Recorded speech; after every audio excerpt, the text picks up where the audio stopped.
be with the Lord, especially Sunday. In my place, and po yung church po natin, in the other side po of EDSA is the SM North. Near the SM North, at the right side, at the side of the SM is the Trinoma. Ano po?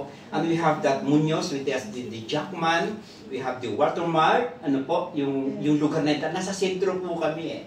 Nasa heart po kami ng Quezon City. Ano po? Pag Sunday, sabi ko nga, maraming church doon sa lugar namin, yung Project 7, madami ko doon. Sabi ko nga, isang street, 5 na yun eh. Hanggang Palengke, which is GIL. Ano po, nasa Palengke po sila sa taas, ano po. Maraming pong church doon, particular, pinakamalaki siyempre, yung Catholic, ano po. Malaki yun, yung Christ the King. Ano po. Pag Sunday, kung obserbahan mo, ano po, at sabihin na natin, they will be having in the same time ng worship around 10 o'clock. Sabihin natin 10 o'clock, mag-start pare-pare yung worship namin. Ano po. So, sa amin around 90, 100, something like that. Ano po. And pag nagbukas na po yung SM, nagbukas na ang Trinoma, nagbukas na po yung mga palengke, yung Jackman, yung Watermark, pagbilang ka lang ng at least 45 minutes, tanungin mo kung sino ang mas maraming laman. Ang mga nasa simbahan, kahit pagsamasamahin natin yung tabi-tabi namin doon. 1 hour lang, kahit wala pa nga, 45 minutes. Ang tao na doon na lahat, that's sino pong pinaganak ng 1960s? Dito. I was born 1965. 1964. 61 na po ako mga kapatid. Senior citizen na po ako. Ano po. Natatandaan niyo nung panahon natin, noong 1960s, ano, pag Sunday, ang mga tao, bis na bis, family, magkakasama nag-church. Remember that days? Po, magagalit ang tatay, magagalit sa...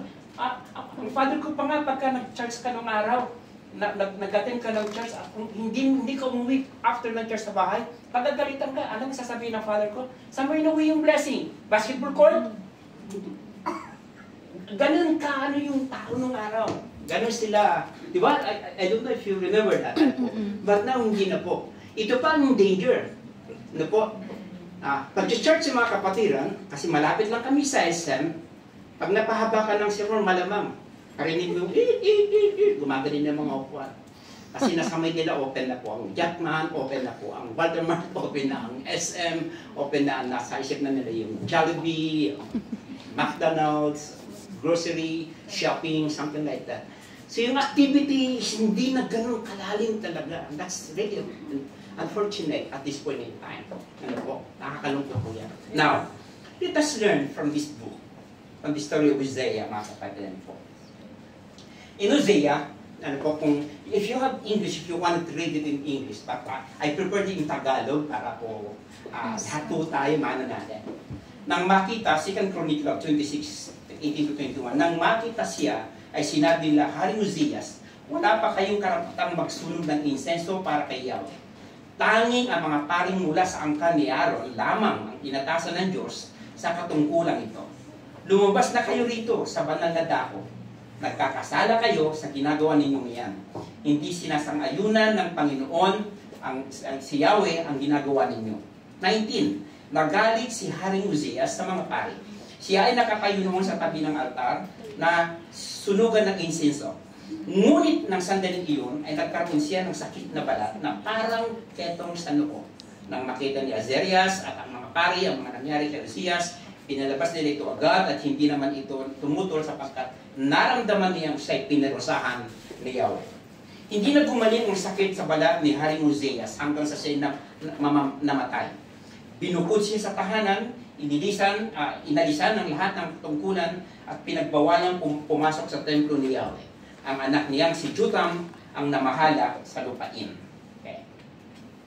Now, it's an story of Hosea po na when his father, Hosea's father died, Hosea ang nagpumalit sa kanya. Nagkaroon ng conspiracy, pinatay yung father niya. In chapter 22 26 and 25, 26 and po ano yung story ng Second Chronicle. After nun, pumalit po si Hosea. You know what?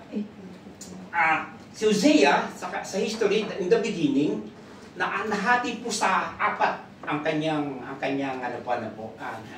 upon his father's death, 16 years old boy, ascended to throne of Judah. And he reigned over the nations of Judah for 52 years. The second longest reign in Judah's history. He was one Judah's greatest king, and his reign is summarized by 4 brief commentaries.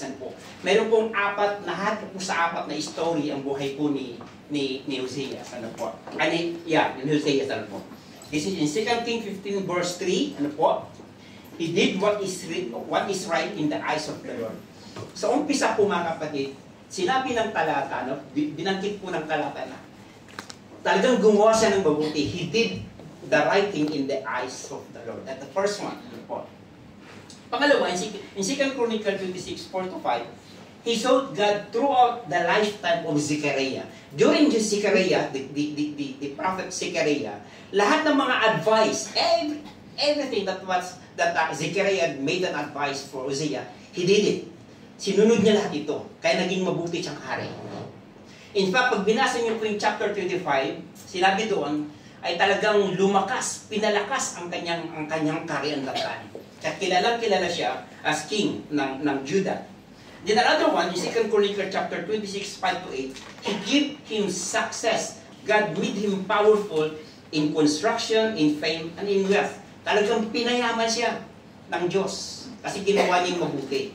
But unfortunately, sa paapat na history ng kanyang buhay, 2 Chronicles yung binasa natin kanina, 26:19-20, the Lord afflicted him. Pinarusahan siya ng Diyos.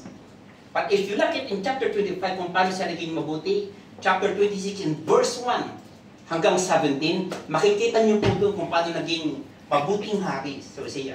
But the end of his life, he was punished by God. What happened? Ano ba ang naging kasalanan ni Hosea? Siya ba ay katulad na David na ng babae? Siya ba ay katulad ng ibang mga hari na nagnakaw o whatever? Hindi po. Alam niyo po, unfortunately mga kapatid, alam niyo po naging kasalanan ni Hosea, worship, yung kanyang pagsamba sa Diyos. That's why we say, it drew back of worship. Ano yung naging kakulangan? Siguro, dami niyang magiging kasalanan ng mga nakaraang hari. But, very different, mga kapatid. Ang kasalanan niya ay yung kanyang pagsamba. Ang naging kakulangan ay yung kanyang pagsamba. I hope narinig nyo kanina nung binasa ko, Okay, I will narrate that. His goodness was forgotten, and in time, he was known only as a leper king. Nagkaroon po siya ng bago siya namatay, nung binayolate niya yung pagsamba niya, nilagyan siya ng ketong ng ating Panginoon. Hanggang namatay siya na nun. Kaya nakilala na lang siya, yung mabuting ginawa niya nakalimutan, at ang naalala sa kanya sa isang leprosy, kitunging hari. Yun na lang ang naalala sa kanya. In fact, ano pa ang tutupan niyan? Hindi siya inilibing sa mga hari, sa libingan ng mga hari. Okay? You remember, binasa ko kanina, kahit nung buhay pa siya, hindi na siya pinapapasok sa templo kasi nga may ketong siya. Hindi na siya pinayagan. Is separated. Hanggang sa kamatayan niya, mga kapatid, siniparate siya. Hindi siya nilagay sa mga libingan ng mga that supposedly nandun siya dapat because he's a king. Pero kahit sa libingan, tinuring pa rin na may ketong siya kahit patay na siya. So naalala na lang siya as a leper king. Ganun po nangyari po. The problem is, the drawback of his worship, ang problema, yung naging kakulangan niya sa pagsamba, na explain the market. Perhaps we can learn a several lesson from Hosea's failures. Tingnan po natin. You know what? Sometimes we are so relaxed that na-appreciate ko po yung ating mga musicians, very simple, samantalang sa Maynila, yung mga sa churches sa Maynila, yung mga sa Philippines, magkamali na lang kunti yung drummer, yung mga matandang na babae, matandang kalalakihan, nakataas na agad ang kilay. Nakasintunado lang yung isa, nakataas din tayo pagkatapos ng samba pag-agalitan, isuntunado ka kanina, sabi ng isa. Ganun. Samantalang dito, kanina nagsintunado eh.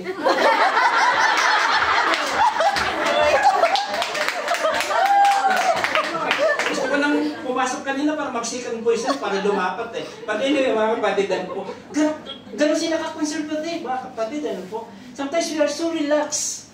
But are you thinking sometimes, if you are in a proper worship, sensitive ba tayo na pag nakaupo na tayo like this, ay talagang ang worship natin nasa Panginoon?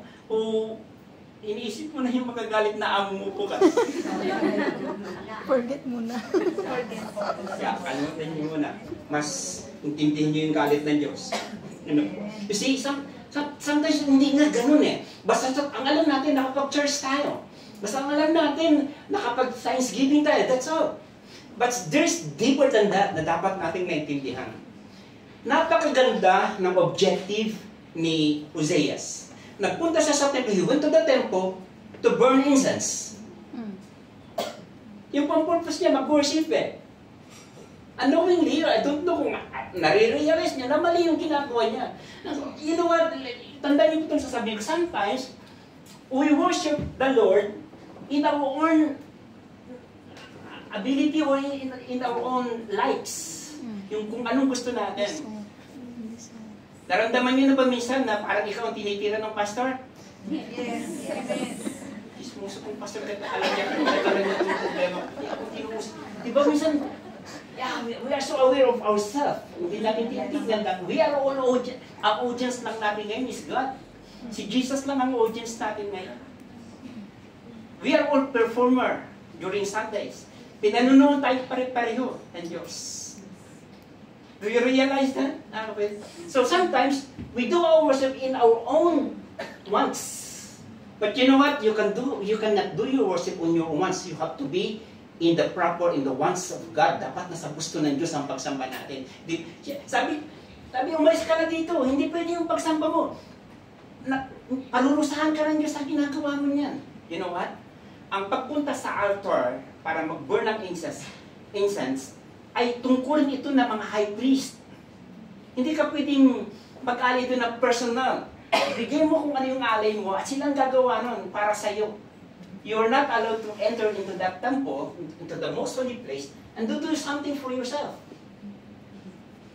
Pinarusahan siya na pag, ito pa, palibasa king siya, sabi nagalit palalo. And pakalam nyo, hari kaya ako. After that, nagkakitong po siya.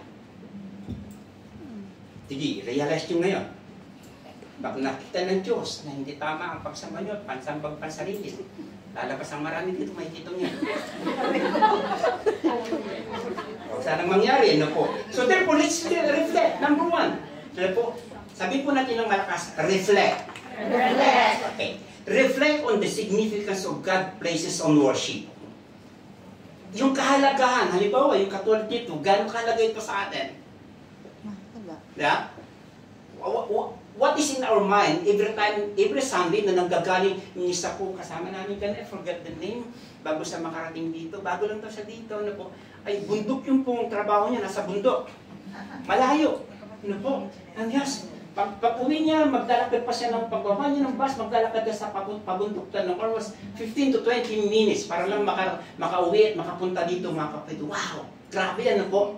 Grabe nga yun. But, pagdating dito, how important you are na nandito ka ngayon, na tinuturing natin bahay ng Diyos. Are we reflecting that God is here right now? Yes.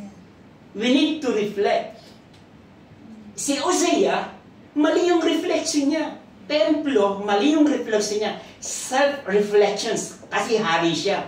No one can stop him because I'm a king. Diba? Pinaalis na siya. Malis ka, parurusahan ka ng Diyos. So brothers and sisters, ang kakulangan, Hosea's reflection on God's places. Okay? Yung God's places, tinatawag natin po.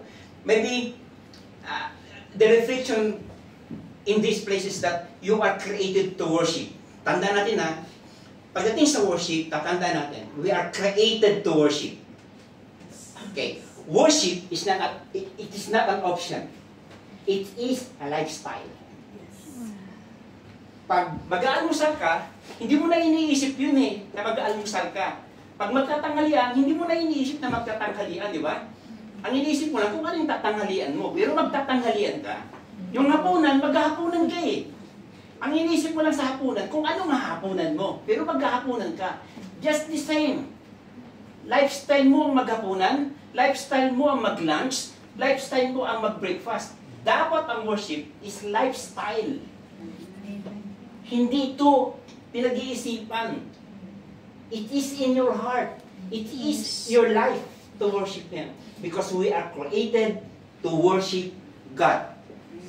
Amen tayo doon? Amen. And we have to reflect on that. So, sabihin, yung places na ito mga kapatid, is just a place where makakapag-picturean tayo. Kasi kanina nakita ko, pag dati yun, nag-picturean ng picturean. Oo, sinasamantala, isang linggo lang tayo makita Ano po? So therefore, in 127 minsan, nilalampayan ng Diyos. Ano po? Para sambahin siya, in 2:7, we are created and He gives us His Spirit. Para po, alam naman natin, we are created in God's image. Na kanyang kawanis, di ba? Ano po? I-reflect natin yun. I-reflect natin yun para makita natin yung kahalagaan ng pagsamba natin, mga kapatid. Ano po? Pagkatapos nung gabi ni Yahweh ang pangtao, ginawa, hinihipan yung butas niya, sabi niya, ang kanyang ilong at nagkaroon ng buhay, mga kapatid. So, we have to reflect. B, worship in the highest activity of humanity is the highest activity of humanity. Agree with that? Marami tayong activity sa buhay. Pero ano ba kung meron pang pinakamataas na activity mo sa buhay ang sambahin ng Panginoon? That is the highest activity of human life. But at this point in time, if you look at the world, that is no longer the priority of the world. Agree with me? Yes. Alam nyo, sa Philippines, ngayong araw na to ay rally, pinakamalaking rally na gagawin ngayon dahil sa mga corruptions. Flood corruptions. Nagrarally ngayon yung araw na ito, nagrarally ngayon sa Manila. Have you seen what happened in Nepal? In Indonesia? In Bangladesh? In Lebanon? In US right now? They wanted to, impeach the president. You know what is happening all over? Hindi na wala na talaga Iba ng activity. Baka nga minsan tayo ganun din. We just miss every one of us why there's a why we are here. Diba? But let us reflect. Let us reflect on how God created us. He created us to worship Him. Okay? So parte ng buhay po ang pagsamba. See, in worship we encounter God. Okay? You are excited to go that place because you will meet the Lord. Worship is meeting the Lord, not meeting the Filipinas. Hindi po ito meeting ng mga OFWs dito sa Hong Kong. When you reflect on the place of God na pupuntahan mo, you will be meeting the Lord. So worship is meeting the Lord. Kakatagpuin mo ang Diyos sa worship. Amen? That is the activity of it. Dapat ma-reflect natin yon. Okay? Si Uzziah, hindi ganun Gusto lang niya na ma-fulfill na nagsiserve siya sa Panginoon kahit mali. You see that? That's the problem. Ano po? That's the problem. Baka makapagsamba na nga lang, makaalis mo na itong sa amo ko, wala nang ginawa, disigawan na. Mukhang yung mga tumatawa, nakaka-relate yan. Palay ko, nasigawan ka kanina. No? Ganun. So, well, anyway, maaaring nakakatulong. Pag gusto natin mas malalim ang pagtingin natin sa pagsamba, mga kapatid, let's reflect the reality ng tunay na pagsamba sa Diyos. Hosea knows it. Alam ni Hosea na kailangan niyang sumamba sa Diyos. But he did it in a wrong way. This is a drawback of his worship, mga kapatid. Ano po? So therefore, kung at least kung basahin natin yung Romans 12, di ba? Alam na alam natin yung 1 and 2, no? Bigay mo ang sarili mo isang haing buhay, kaaya-aya, ito ang tunay na pagsamba mo sa Diyos. So, napaka-ano na yung na yan. Now, so therefore, number 1 is reflect. Number 2, respect the sacredness of worship. Respect. Sabi po natin, respect. Respect. Number 1 is reflect. Number 2 is respect. Dapat may respeto tayo sa pagsamba, sa kabanalan ng pagsamba, mga kapatid. I went to Malaysia and the same thing in Vietnam and also in Thailand. Sa Thailand, mga kapatid, pagka worship ka po doon, ay magtatanggal ka ng sapatos. Kaya matipid doon. Ano po? Pag mag-worship po sila, papasok na sila sa temple, lahat, kita mo nakaayos na mga sapatos, tsinelas na sa labas ng pinto, lahat yun. Nakayapak. Pati yung nagsisermon po, nakayapak po siya nagsisermon. Ano po? Ganun po sa Thailand. Kaya pag nagpunta ka sa Thailand, dapat ay yung sapatos mo dapat yung walang tali. Kasi paglabas mo, pagpasok mo, magtatanggal ka ng tali. Paglabas mo, magtatali ka. So, kailangan yung walang tali. So, in those places, mga kapatid na pinuntahan ko, makikita mo kasi nga, yung respect sa worship nandoon. Kasi alam niyo kung bakit? Galing kasi sila sa Buddhist eh. Sa Buddhism. Alam naman natin ang mga practices ng Buddhism talagang napakalandi. Ang bowing down, you know, yung kanilang forehead, nilalagay nila sa lupa. To give reverence to the Lord, to their God, mga kapatid. Ganun kagrabe. Ano po? Pagpunta ko po ng Vietnam, kasi ang Vietnam is just like Philippines na rin, talagang modern na rin. I was teaching at that time, may lecture po ako. And one Filipino asked, sabi niya gano'n, Pastor, pwede bang sumimba ang nakashort? Mag-isip tayo. Hindi ako makasagot. Kasi alam naman natin na ang God is not looking for a physical. He's looking for your heart. Ano po? Pero meron tayo kasing tinatawag na respect eh. Yung decency na tinatawag po natin. Nobody will judge you. Ano po? Hindi ka i-judge na kahit ako hindi kita i-judge. Ano po? Na sumimba ka ng naka-shorts or naka-spaghetti or whatever. After all, yung heart mo naman din ng Diyos. But how about the people who are looking at you? Hindi kayang, lalo ang puti-puti ng legs mo, siyempre mapatingin sila lahat sa iyo. Yeah, you're putting something negative behind the people around you. Ano po? So, yung decency na tinatawag. Ano po? So, ang hirap sagutin, sinabi ko, you have to respect. You have to respect yung katabi mo, yung ano mo, mga bagay. Hindi pwedeng walang pakialam. Hindi pwede talaga. But anyway, mga kapatid, that is it, respect. Worship indicates your awareness of God. Pag nag-worship ka, yung respect mo sa Panginoon, dapat aware ka. Anong aware ka? Ano po sabi, worship indicates your awareness of God's presence. Tatandaan mo, katabi mo ang Diyos. Dapat aware ka doon. That's respect.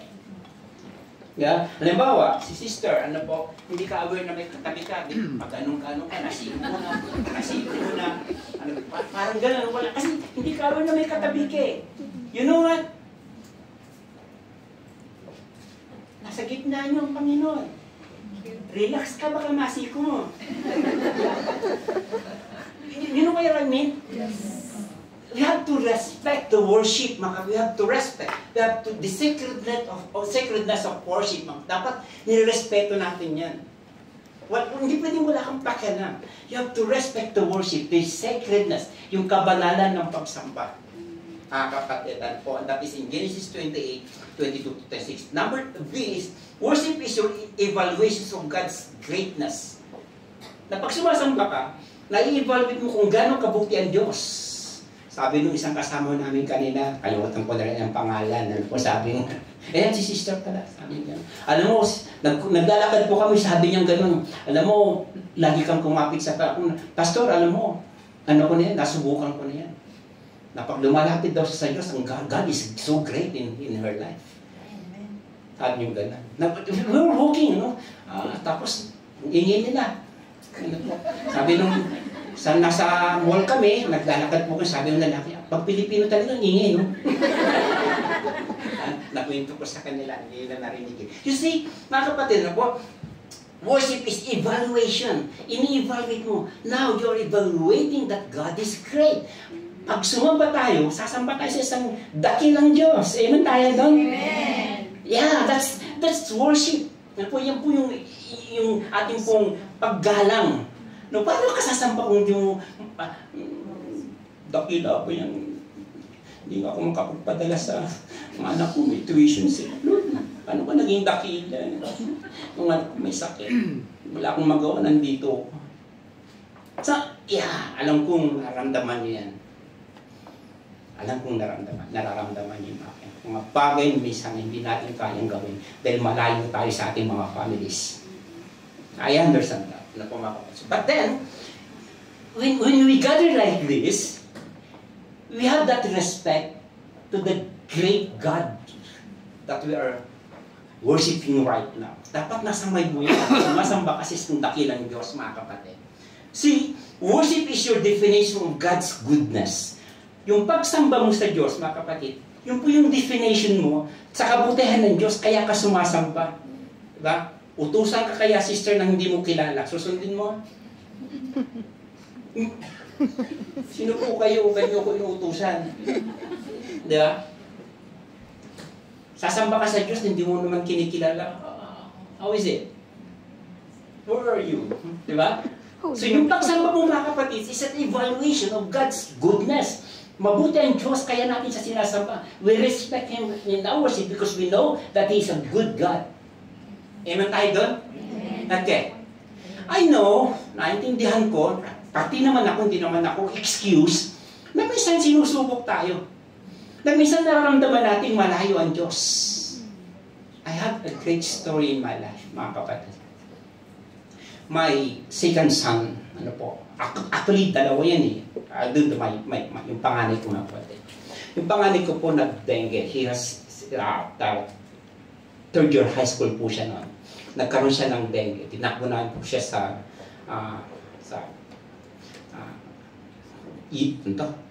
Chinese hospital, mga kapatid. First 1 week po niya, mga kapatid, talagang naging 15 na lang po ang dugo niya. Yung platelet niya. 15. Pero pinilit ng doktor na hindi po siya salinan. Panganay ko po yun, mga kapatid.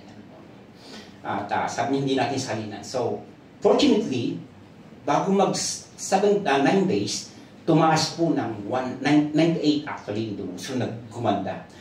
The following day, sabi ng hospital, release na natin daddy ang inyo pong anak. So, nasa baba na ako noon. Inaayos ko na yung billing. Tumawag yung misis ko.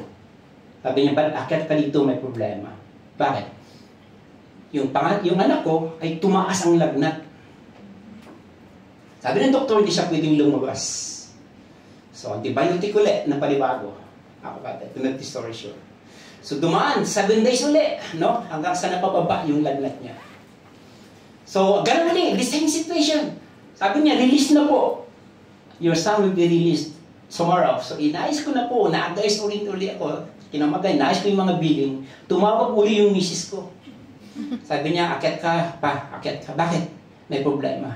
Pagdating ko sa room, ando doon yung doctor niya.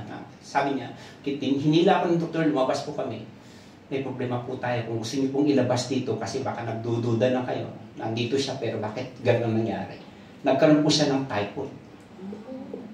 Hindi na siya gumagalaw. Isang direksyon na lang ang mata niya. Hindi na siya sumasagot. Wala na siyang response. Hindi siya sumasagot. Hindi na siya gumagalaw. Kahit sampalin mo, hindi siya gagalaw. Hindi siya mag-response. Hindi mo lang kung tulog o hindi. Basta, hindi siya gumagalaw. Dilat yung mata niya, hindi siya gumagalaw. Sabi ng doktor, sabi ko, hindi ko siya ilalabas. Sabi kong gano'n. Tuloy niyo po pagkamutan. So, sabi sa akin, na-immune siya sa yung antibiotic. So, binigyan siya ng pinakamataas na antibiotic po. 12,000 per toro. 6 ng umaga, 6 ng gabi. So, 24,000 a day. So, 6 days po siyang tuturugan ng gano'n. Sabi niya, sa ikatlong turo po natin ng araw, hindi siya gumising. Sabi niya gano'n ng doktor sa amin. ICU na siya. Bilang ama, pagbaba ko sa hospital, mag-remedyo ako na wala na kaming pera talaga nun. Wala na kaming pera. As in, wala na talaga. Kasi na-extend ano po. Bumaba ako, tinatanong ko ang Panginoon. Sabi ko, Lord, faithful naman ako sa iyong pastor eh. Ministro ka ang gano'n. Hindi ba sabi mo, pagka ang lingkod mo ay tapat, hindi mo siya pagkukulangin. Sinabi ko sa Panginoon, hindi mo pagkukulangin. Kulang na po ang tulog ng anak ko. Kung bubuhayin mo ang anak ko na lang pa, patayin mo na lang. Kuhanin mo na lang. Kasi kawawa yung anak ko. Ibubuli yan ng mga kapwa niya. Pero kung bubuhayin mo siya, siguraduhin mo, Lord, may kasama na akong galit. Kasi I've been faithful servant ng God. I could tell myself na lingkod ako ng Diyos ng tapat. Hindi ako naghanap buhay ng kahit na full-time ako sa church. Kahit magkano ibigay nila. Basta importante, may tutuluyan ako, may makakain ako, hindi pinag-usapan ang sweldo. But that time, it seems God is so far in my prayers. Habang bumababa ako sa elevator, paglabas ko doon, tumunod yung cellphone ko. Akala na yung news na yung anak ko in danger. Talagang delikado siya yung anak ko. Sabi nung tumawag from Dubai, may tumawag, kapatiran po din natin. Sabi ni Pastor, manghiram ka ng ng account ko kasi wala naman kaming bank account. So, manghiram ka, magpapadala ako. Sagutin ko yung 2 turo.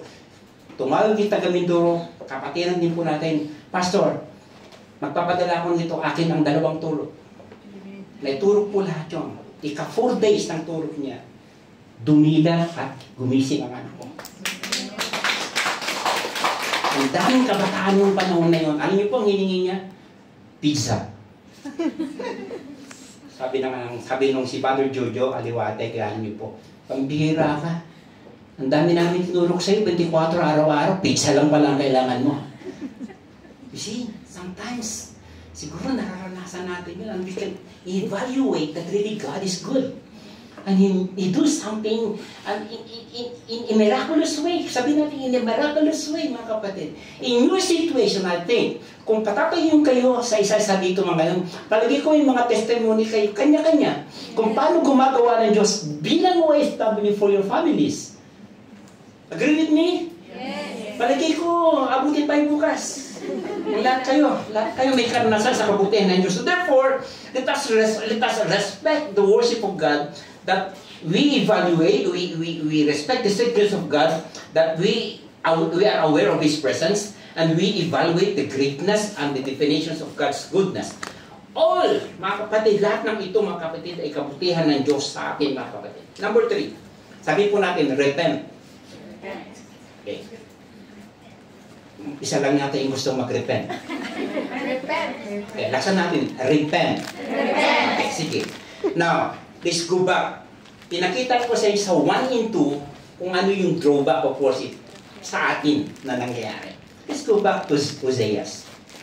In 26:1, mga kapatid, kung babalikan nyo doon, sabi, repent all known sin. Kung gusto mo pong makasampas sa Diyos, repent all known sins. Kayo po nakakalam nun, tayo po nakakalam nun. Kung ano man ang kalalagayan natin, mga kapatid. Sin is so generic. The word sin is so generic. Ang daming laman. Napaka-sensitive ng salitang sin in our time.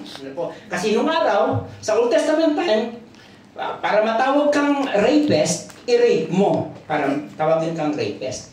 Ngayon, sa New Testament time, hindi po.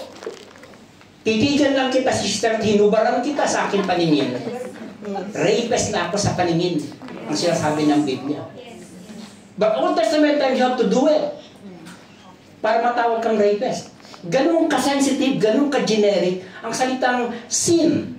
Sabi ng psychology, mga kapatid, a person I mean, a person can commit sin 77 times in 24 hours.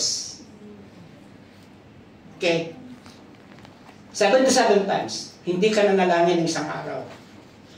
Sabihin, hindi ka rin nagsisi. Dumating ang sunod na araw. Ilan na ang kasalanan mo? 77 plus 77. Huwag na natin pag-usapan yung 77. Dami naman nun. Dami naman nun. Punta na lang tayo sa isang usual. Nagkakasala tayo pare-pareho, right? Okay? Pero yun ang pang-mahirap kasi yung i-admit na nagkasala kayo. Ang pinakamahirap talaga. Ano po? So therefore, si Hosea, mga kapatid, ano po, nagkaroon siya ng problem 26:16. He unchecked arrogance, unchecked arrogance. Naging arrogante siya in 26:16 na po ng Zechariah. Sabi niya, nagalit pa nga siya sa priest eh. Nung pinalalabas siya, hindi ka pwedeng mag-alay. Mga priest lang ang pwedeng mag-alay niyan. Give it to them, for you. Pero sabi, no, nagalit pa siya sa high priest. Mayroong kasalanan na hindi niya kayang tanggapin at ayaw niyang pagsisihan, mga kapatid. 26 verse 16. His underlying assumption, I am a king. So what? Diba? Ano ngayon? Hari ako eh. Pinagalitan niya yung mga pes. Gagawin ko, tinan niyo po yung binasari. Gagawin ko kung ano ang gusto ko. Sabi niya gano'n. Pero hindi po yun ang preference ng Lord sa pag-worship. No? Hindi tayo kundi sa Diyos, mga kapatid. That is in 26:16b. Another one, his unrestrained action. Tinuloy pa rin niya. Sinunog pa rin niya. Yung burn of incense, ano po, that is 26:16, the same verse, ano mo kapatid. Another one, letter D, is that his unrepentant spirit. Talagang wala talaga eh. Ano po, then, his unusual corrections. Wala na. Hindi na siya tumitingin. Halimbawa, sister, sabi sa'yo, alam mo, sister, nasaktan ako sa'yo. Pero hindi mo naman alam, di ba? Ano sasabihin mo? Usually, usual na sasabihin mo, mali ko sa'yo. Kaya nangyari yan. Ba't di ko na malayan yan? Napag-initan siguro. Alam niyo, mga kapatid, yung nakakasakit ka ng tao, ibang pangyayari yan. May mga pagkakataon pang na nakakasakit tayo na hindi natin alam. Agree with that? Ngayon, nilapitan ka, nasaktan siya. Hindi mo alam. Usually, simple sabi mo, kailan naman nangyari yun? Imbis na, ganun ba sis? Pasisya ko na, hindi ko alam yun, pero I'm sorry. Pero hindi, ano? Diba? Kailan? Ano naman yan? Parang gano'n ba? Kasi mahirap talagang minsan tanggapin natin na tayo nagkamali. O mali tayo. That's one of the hardest things. I realize natin that we are committed, we are sinners minsan, na tayo nagkamali. Mahirap tanggapin po minsan yan. That's what happened to Hosea, mga kapatid. Ano po? The drawback is that he has no repentance. Remember, every sin, there is what? A punishment. Kahit pa magsisi ka, kahit pa sabihin mo nagsisi ka, may punishment pa rin yan. Halimbawa, si Pastor Blair, na po, nakabuntis. Halimbawa, extreme. Bilubis naman, may asawa tapos nakabuntis. Siyempre, kasalanan yun. Gumamit tayo ng isang kasalanan talagang obvious na kasalanan. Hindi po yung white lies. Ano po? Nakabuntis. Pero, dahil pastor siya, naglalangin siya sa Diyos. Lord, nakalimot ako kasi, Lord eh. Talagang nakita ng Diyos na yung kanyang repentant is right and honest. Patatawarin ako ng Diyos? Hello? Yes! Patatawarin ka ng Diyos. Pero hindi ibig sabihin, mawawala yung pagkabuntis na nabuntis ko. Biglang hindi yung tiyan niya. Hindi. I will still suffer the consequences of that sin. Okay? Nakuha niyo yung point. Patatawarin tayo, pero meron pa rin. That's what happened to Hosea. Ano po? And I believe nakarealize siya. But then, may kitong na siya na. That moment, na nagkasala siya, nagkakitong. Ano kaya ganun? Yung magkakasala tayo. Mauubos ang Kristiyano palagi ito. You see that? Ganun ka-sensitive ang situation, yun yung drawback of worship.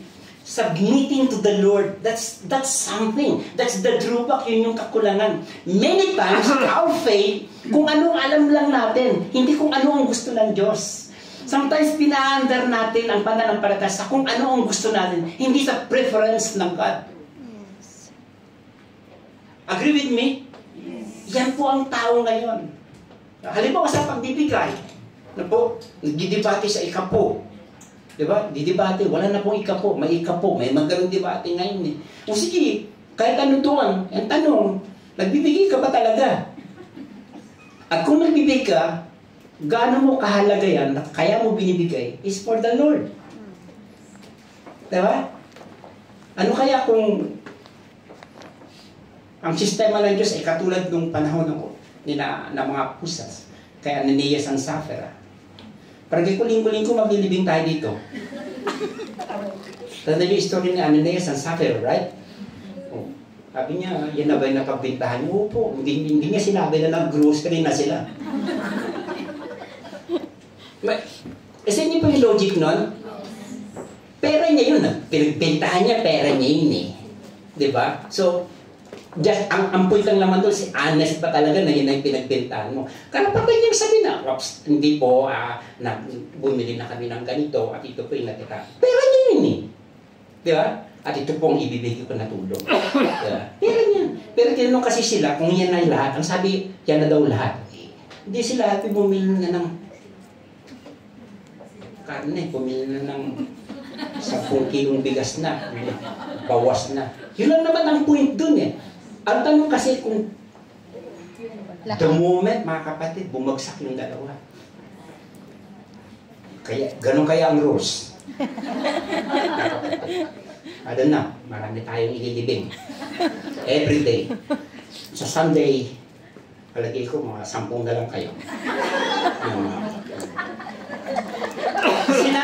Now, if we really understand the worship, rejoice in God for your salvation. Alam nyo kaya tayo sumasamba? Because we are saved people. Niligtas tayo ng Diyos. Hindi ka sumasamba para maligtas. Sumasamba ka tayo, ligtas ka. Agree with that? Yes, makaligtas kasi tayo. Rejoice in God for your salvation. The consideration of God's grace will be changed your worship. Kung paano mo kinukonsider ang pagsamba mo sa Diyos, diyan po nagbabago ang buhay natin. Ano po? Diyan po nagbabago. Hanggang hindi natin makita yung respect, yung evaluation natin sa pagsamba natin ng tama, just like Hosea, he has the motive na musambay ng Panginoon, but he do it in his own. Ginawa nito sa kanyang sarili. Worship is an expression of your love to God. Agree with that? Hindi po kayo pupunta rito kasi may gusto kayo sa Diyos na kukuhanin. Sisimba ko baka sakaling pagpalahin ako ng Diyos. Hindi po. Sumisimba ka dahil pagpapalahin mo ang Diyos. Ipipraise mo ang God. Yun in your worship. Baliktad po ang worship. God is expecting from you and you are not expecting from Him. Tandaan po natin yan. Worship is a celebration of His grace, yung biyaya ng Diyos. Isipin niyo po, nakasamba po kayo ngayon. Okay? Yung iba hindi kasi may sakit o ano man, ano pa may mga sakit. So therefore, in our conclusion, remember these 4 words. Reflect. Sabihin po natin, reflect. Respect. Repent. And rejoice. Reflect on the God's significance, God's places of worship. Respect the sacredness of worship. Repent of all known sin. Rejoice in God for your salvation. Tandaan po natin ito, itong 4 na to. Now, take home. Maglalakad si sister mamaya pabundok. Ito ang take home mo, sister.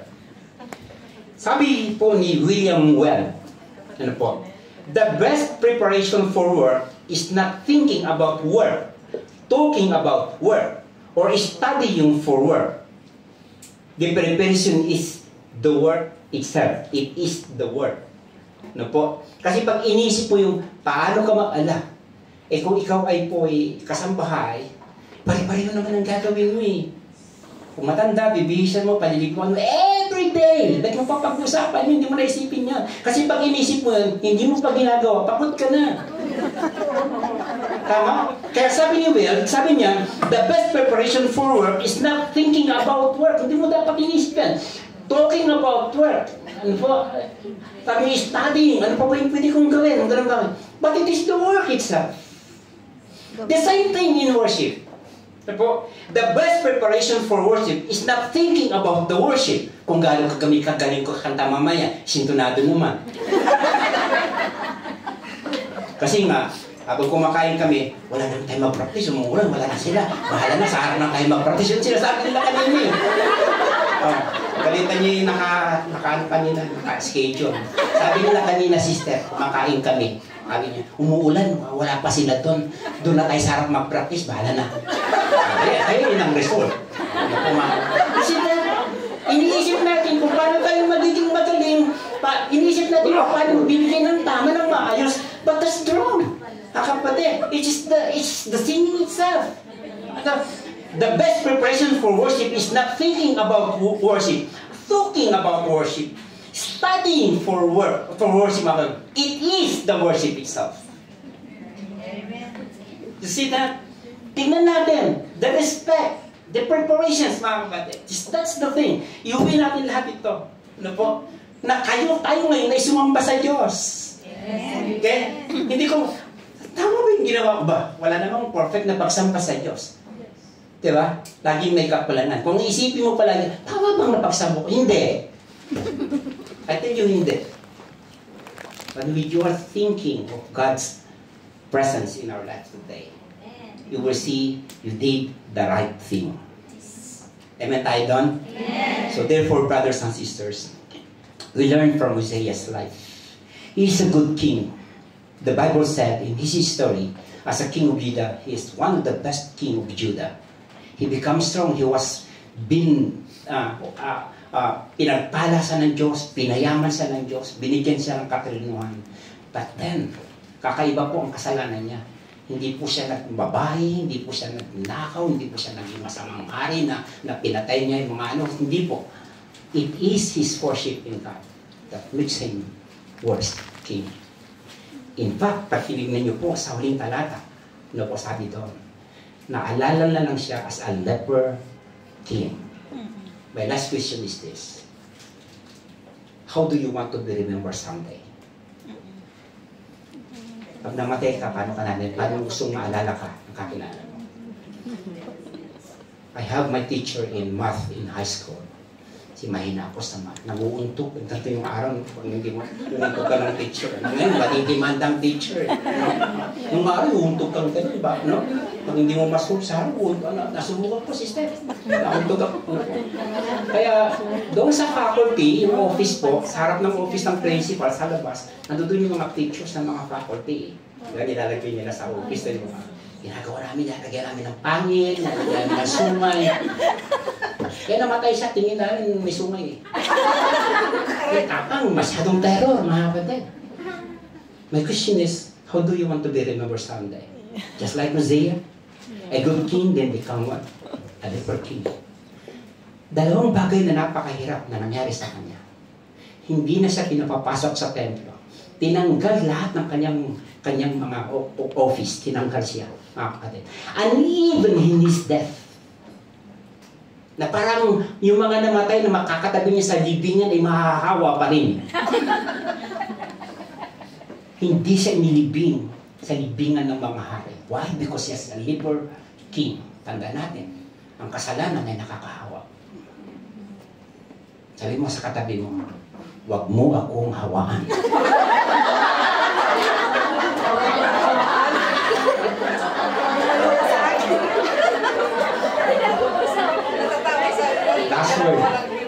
Last word po, sabihin mo sa kanya sa katabi mo. Tingin po kayo, katabi mo. Sabihin mo po, please. May please mo.